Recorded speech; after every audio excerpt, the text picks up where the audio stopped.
வணக்கம். இது உங்கள் பிஜிஎம் செய்திகள். உலக அளவில் தமிழுக்கு உள்ளதைப் போல தெய்வீக மொழி வேறு எங்கும் கிடையாது என தனியார் பள்ளி நிகழ்ச்சியில் அமைச்சர் ஆவடி நாசர் தமிழுக்கு புகழாரம். திருவள்ளூர் அடுத்த கீழச்சேரி ஊராட்சியில் உள்ள சேக்ரேட் ஹார்ட் பெண்கள் மேல்நிலைப் பள்ளியில் 150வது ஆண்டு விழா நடைபெற்றது.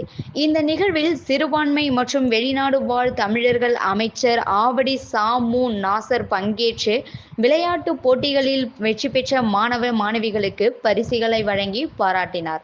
இதற்கு முன்னதாக அமைச்சருக்கு கடம்பத்தூர் ஒன்றிய திமுக பொருளாளர், உயர்நீதிமன்ற வழக்கறிஞர் தேவா சார்பில் பூரண கும்ப மரியாதை வழங்கப்பட்டதுடன் பேண்ட் வாத்தியங்கள் முழங்க மாணவர்கள் வரவேற்பு அளித்தனர்.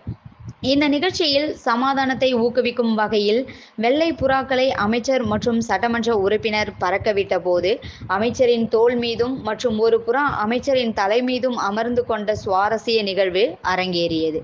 கீழச்சேரி சேக்ரட் ஹார்ட் பெண்கள் மேல்நிலைப்பள்ளி தாளாளர் சிஸ்டர் வெரோனிகா, திருவள்ளூர் சட்டமன்ற உறுப்பினர் வி.ஜி. ராஜேந்திரன், திருவள்ளூர் மேற்கு மாவட்ட திமுக துணை செயலாளர் டாக்டர் வி.சி.ஆர். குமரன், பள்ளியின் தலைமை ஆசிரியை ஹெமல்டா, கடம்பத்தூர் ஒன்றிய திமுக செயலாளர் ரமேஷ், கடம்பத்தூர் ஒன்றிய திமுக பொருளாளர், உயர்நீதிமன்ற வழக்கறிஞர் தேவா, திருவாலங்காடு ஒன்றிய திமுக செயலாளர் மகாலிங்கம், மருத்துவர் அணி அமைப்பாளர் டாக்டர் தினேஷ், திலீப் மற்றும் மாணவிகளின் பெற்றோர்கள் பலர் கலந்து கொண்டனர்.